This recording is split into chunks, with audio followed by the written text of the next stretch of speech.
Hello दोस्तों, कैसे हैं आप।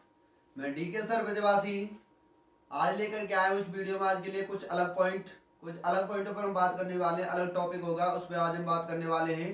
तो सभी छात्र बड़े ध्यान से सुनेंगे। आज हम बात करेंगे। हर रोज हम पढ़ाई के बारे में बात करते हैं। हर रोज हम कोई ना कोई चैप्टर पढ़ाते हैं, रीजनिंग कोई ना कोई सब्जेक्ट लेके चलते हैं। कभी मैथ पढ़ाते हैं, कभी रीजनिंग पढ़ाते हैं।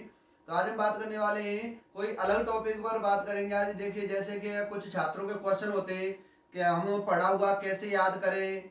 कुछ भाइयों के क्वेश्चन होते हैं कि हम एक दो नंबर से रह जाते हैं। कुछ भाइयों के क्वेश्चन होते हैं कि अब हमारी किस्मत में नौकरी नहीं है, अब हम तैयारी नहीं कर सकते, अब हम पढ़ नहीं सकते, अब हमारे बस की बात नहीं है, अब हम थक चुके हैं, पढ़ने से हम हार चुके हैं। तो देखिए दोस्तों, आज उनके लिए मैं ये वीडियो लेकर के आया हूँ। तो प्लीज पूरी वीडियो को देखकर शुरू से लेकर एंड तक देखिए। वीडियो को देखना, कितना आनंद आएगा आपके लिए, कितना ज्यादा प्रॉफिट मिलेगा। देखिए, तो बात करेंगे सबसे पहले हम। जैसे कुछ भाई कहते हैं कि यानी कि हम यानी कि क्या पढ़ें क्या नहीं पढ़ें, हम पढ़ा हुआ कैसे याद रखें जिससे कि एग्जाम समय पे हम भूल नहीं, डायरेक्ट हमको याद आ जाए, सीधा सीधा याद आ जाए। तो देखिए दोस्तों, बात करेंगे हम। जैसे पढ़े हुए को याद रखने के लिए हमें एक टॉपिक बात करनी है। जैसे आपको पढ़ा हुआ याद रखना है, तो देखिए कोई भी सब्जेक्ट आप उठा लीजिए। तो आप यदि किसी भी सब्जेक्ट का रिवीजन करते रहेंगे तो आप पढ़े हुए को कभी भी नहीं भूलेंगे। यदि आप पढ़ करके और उसे कुछ समय के लिए छोड़ देते हैं, अगर उसकी जो रिवीजन नहीं करते हैं, तो आप उसको भूल जाते हैं दोस्तों। तो देखिए, अब आपको याद रखने के लिए उसे बार बार रिपीट करना पड़ता है, आपको बार बार याद करना पड़ता है। तो अब जैसे आपको एग्जाम के समय तक आपको याद रखना है, तो आपको क्या करेंगे। जैसे आपने किसी बुक में से या किसी नोट्स में से आपने कोई पढ़ाई को याद किया, लर्न किया, तो अब आप क्या करेंगे, उसको बार बार रिपीट करते रहेंगे। करीबन 7 से 8 दिन तक हम उसी टॉपिक को बार बार रिपीट करते रहेंगे। शाम को रिपीट कर लेंगे, रात को रिपीट करेंगे, सुबह को रिपीट करेंगे। तो उसे बार बार रिपीट करेंगे, तब देखते हैं कैसे भूल जाते हैं। जैसे मैं आपके लिए इसी पे एक पॉइंट बताता हूँ। मान के चलो, एक थोड़ी सी बेसिक उदाहरण देता हूँ, तुम्हारे ऊपर उदाहरण देता हूँ कि जैसे कि आपके जो नजदीक के रिश्तेदार हैं उनके जो नाम होते हैं, और दूर के जो रिश्तेदार होते हैं जो काफी समय बाद मिलते हैं, कोई 5 साल बाद मिल रहा है, कोई 10 साल बाद मिल रहा है, तो उनके नाम आप भूल जाते हैं। लेकिन हर रोज मिलने वाले, हर एक दो महीने में मिलने वाले, एक साल में मिलने वाले रिश्तेदारों के नाम आप कभी नहीं भूलते। अपना नाम आप कभी नहीं भूलते। अपने माता पिता का नाम आप कभी नहीं भूलते। अपने घर वालों का नाम आप कभी नहीं भूलते। अपने गांव का नाम आप कभी नहीं भूलेंगे। तो क्यों नहीं भूलते, ऐसा क्यों है, क्यों नहीं भूलते, क्यों। तो इसका रीजन यही है कि इन सभी का नाम आप बार बार रिपीट करते रहते हो, बार बार अपने मुख से निकालते रहते हो, तभी आपको मेरे दोस्तों ये याद रहता है। और जो दूर के रिश्तेदार हैं, दूर के गांव हैं, दूर के जिले हैं, अन्य देश हैं, लगभग 200 के करीब देश हैं, उनमें से आपको लगभग 20 से 30 देशों के नाम याद होंगे। कौन से देशों के नाम याद होंगे, जो अपने पड़ोसी देश हैं उनको बार बार रिपीट करते हैं, बार बार अपने मुख से शब्द लेते हैं, तो वो तो हमें अच्छी तरह से याद हो जाते हैं। लेकिन जो दूर दूर के देश हैं उनका हम नाम कभी नहीं लेते, तो वो बताओ कैसे याद होंगे। तो बस मैं इसी टॉपिक को लेकर के आया हूं कि जब आपको कोई पढ़े हुए को याद रखना है, एग्जाम के समय तक याद रखना है और आपको पेपर पास करना है, तो आप अपनी पढ़ाई को बार बार रिवीजन करते रहिए, बार बार रिवीजन करते रहिए। देखिए, मेहनत ही करना है, संघर्ष ही करना है हमें। देखिए, कोई भी काम करें, आप जॉब लग जाएंगे उसके बाद ही आपको संघर्ष करना पड़ेगा। तो देखिए दोस्तों, अब बात करेंगे इस पे। मैं आपके लिए एक छोटा सा एक यानी एक शायरी सुनाऊंगा, तो देखिए प्यार से सुनेंगे दोस्तों। जैसे मैं आपके लिए एक 2 लाइन की शायरी सुनाऊंगा बस।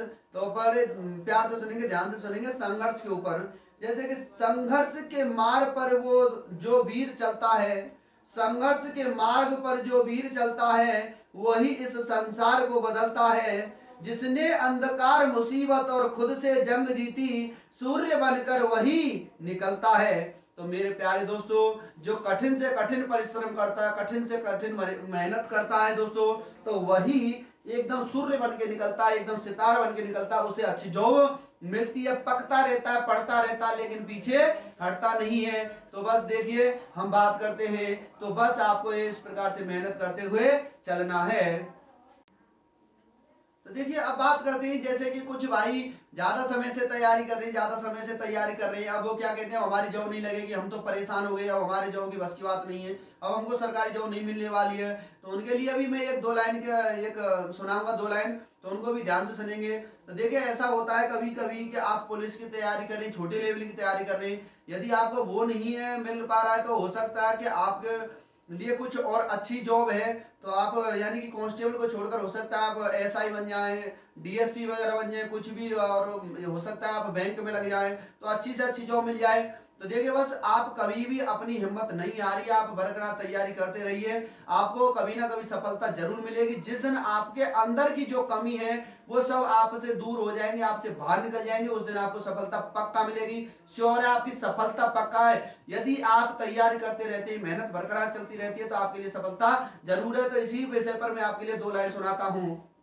जिंदगी में सफलता पाने के लिए जिंदगी में सफलता पाने के लिए थोड़ा जोखिम उठाना पड़ता है। सीढ़ियां चढ़ते समय ऊपर जाने के लिए नीचे की सीढ़ी से पैर हटाना पड़ता है। तो दोस्तों, जब आप काफी समय से तैयारी कर रहे हैं तो आपको हो सकता है कि छोटे लेवल से तैयारी से यानी कि आपको कदम उठाना होगा और आपको बड़े लेवल की तैयारी करनी होगी, क्योंकि आपको काफी समय हो गया तैयारी करते करते। तो आपके अंदर जो नॉलेज है वो आपके पास इतनी इकट्ठी हो गई है कि आप बड़े लेवल के एग्जाम को भी निकाल सकते हैं, बड़े प्यार से सॉल्व कर सकते हैं। तो कभी भी अपनी हिम्मत मत आ रही है, कभी भी संघर्ष मत आ रही है। कुछ भाई क्या करते हैं कि भाई 1-2 नंबर से रह गए, 1-2 नंबर से रह गए, तो वो क्या सोचते हैं कि हमारी किस्मत खराब है, हमारी किस्मत में नौकरी नहीं है, हम तैयारी नहीं करेंगे, हम कोई काम नहीं करेंगे, हम अपना घर पे काम करेंगे। तो देखिए मेरे प्यारे भाइयों, मैं उनके लिए भी 2 लाइन बताऊंगा। तो उससे पहले मैं कुछ बात बताना चाहता हूँ। देखिए कभी भी हिम्मत नहीं आ रही है, वो जो आप कहते हैं एक अपनी तरफ से तुमने किस्मत शब्द जोड़ा है, कभी किताब में होता, नवी कहीं कोई किताब में होता, कभी कहीं पर देखा नहीं मिलेगा आपको कि किस्मत। तो देखिए ये जो किस्मत है, आप जो किस्मत शब्द को अपनी पढ़ाई से जोड़ रहे हैं तो बिल्कुल गलत जोड़ रहे हैं। आपको ऐसे नहीं जोड़ना चाहिए। आप कहते हैं कि हमारी किस्मत खराब है इसलिए हमारी जॉब नहीं मिल पा रही, तो देखिए किस्मत का कोई नहीं है, किस्मत कुछ नहीं है। तो इसका ये जो किस्मत शब्द तो आपने जोड़ा है अपनी तरफ से। देखिए मैं आप उसी विषय पर बात करेंगे आज हम और आप। तो बात करने वाले हैं, जैसे आप किसी एग्जाम की तैयारी कर रहे हैं और आप 1-2 नंबर से उसमें रह जाते हैं, मान के चलो मेरिट लगती है 80 पर और आप 79 पर रह जाते हैं, तो आप 1 नंबर से रह गए। तो इस विषय पर आप क्या कहते हैं कि हमारी किस्मत खराब थी, अगर हमारे 1 नंबर और आ जाते तो शायद हमारा सिलेक्शन हो जाता। तो देखिए बात ऐसी नहीं, बात यह है कि यदि आप तैयारी करते और अच्छे प्रकार से, यानी कि जो आपका जो एक नंबर छूटा है, आपका एक क्वेश्चन छूटा है, इसका मतलब आप किसी सब्जेक्ट में कहीं ना कोई कमी करके गए थे, आप अपने सिलेबस को अच्छे से नहीं पढ़ पाए थे, आपका सिलेबस पूरा नहीं हो पाया था, ऑल सब्जेक्ट का सिलेबस पूरा नहीं हो पाया था, कहीं ना कोई कमी छोड़ी थी, बस वही कमी आपको एग्जाम में 1 नंबर से छोड़ गई है। तो बस हिम्मत नहीं हारना है, बस ये देखना है आपको एग्जाम में जो नंबर छूटा है वो किस सब्जेक्ट से छूटा है, कौन सा प्रकार का क्वेश्चन छूटा है, कौन सा टाइप का क्वेश्चन छूटा है। अब नेक्स्ट एग्जाम के लिए आपको तैयार हो जाना है, उससे कम 50% गुना और ऊपर तैयारी करनी है कि अब की बार अगर इस प्रकार से भी क्वेश्चन आ जाए तो हम कभी भी एग्जाम में नहीं छोड़ेंगे और आपका एग्जाम बड़ी आसानी से पास हो जाएगा। तो मेरे प्यारे भाइयों, कभी भी आप ये ना कहिए कि हमारी किस्मत में नौकरी नहीं है, हमारी किस्मत में नहीं था इसलिए हमारा पेपर पास नहीं हो पाया, 1-2 नंबर से हम रह गए। तो ऐसी बात नहीं है, ये किस्मत कुछ नहीं होता, अपने अंदर कमी होती है। अपना जब सिलेबस पूरा हो जाएगा, जिस यानी कि डिफेंस की हम तैयारी कर रहे हैं, जिस फोर्सेज की हम तैयारी कर रहे हैं, जिस जॉब की तैयारी कर रहे हैं सरकारी जॉब की, तो उसका जो सिलेबस होता है वो सिलेबस कंप्लीट हो जाएगा तो पक्का पेपर पास होगा। इसके लिए मैं एक छोटी सी बात बता देता हूं आपके लिए। मान के चलो आप कोई सिस्टम, माने चलो मकान का उदाहरण लेते हैं, तो मकान की बात करते हैं, जैसे कि मकान जैसे आप बनाते हैं तो आप सीमेंट लाना भूल जाते हैं, तो मकान बनाना कितनी दुर्लभ होगी, मकान नहीं बना पाएंगे, इसका मतलब मकान नहीं बन पाएगा, गिर जाएगा मकान। तो वैसे ही आप जब पेपर देने जाते हैं और आपके सिलेबस में कोई पॉइंट रह जाता है तो वो पॉइंट आपको परेशानी दे सकता है एग्जाम। तो इसलिए आपको अपनी पेपर पास करने के लिए प्रत्येक सिलेबस यानी जो प्रत्येक सब्जेक्ट होती है अपने सिलेबस में उसको आपको क्लियर करके जाना पड़ेगा। तो आपको इसी प्रकार से पढ़ना पड़ेगा। आपको सिलेबस की प्रत्येक जो पॉइंट होते हैं वो सब क्वेश्चन होते हैं सब आपको क्लियर करने पड़ेंगे, तब जाकर के पेपर पास होगा। तो देखिए आप कभी भी हिम्मत ना हारिए, आप अपने पूरे सिलेबस को पढ़िए, तभी भी आप आगे बढ़ेंगे। तो कभी भी अपनी हिम्मत ना हारिए कि जैसे आप कहें कि नहीं अब हमारे बस की बात नहीं, हम पर पेपर पास नहीं होगा, तो हम ये नहीं कर सकते वो नहीं कर सकते और हमारी किस्मत में नहीं है। तो लेकिन देखिए मैं बात करता हूँ, देखिए जो जैसे कुछ भाई क्या करते हैं मन से हार जाते हैं कि अब नहीं, हम हमारे बस की बात नहीं, हमारे बस की बात नहीं, हम नहीं कुछ कर पाएंगे। और यानी कि अब हम पढ़ेंगे नहीं, अब हम अपना पढ़ना छोड़ देंगे बिल्कुल। तो देखिए उनके लिए मैं एक बात सुना देता हूँ, 2 लाइनें सुनाऊंगा केवल, तो सुनेंगे, बड़े ध्यान से सुनेंगे मेरे प्यारे भाइयों। मैदान में हारा हुआ इंसान, मैदान में हारा हुआ इंसान फिर से जीत जाता है, लेकिन मन से हारा हुआ इंसान कभी नहीं जीत पाता है। तो मेरे प्यारे भाइयों, जो मन से हार जाता है तो वो देखिए कभी भी जीत नहीं सकता, लेकिन मैदान में जो हार जाता है वो दोबारा से लड़ाई कर सकता है। तो कभी भी अपने मन से कभी भी नहीं हारना चाहिए, लड़ाई बरकरार, अपनी तैयारी अपनी बरकरार रखनी चाहिए, और एक ना एक दिन आपको सफलता जरूर मिलेगी।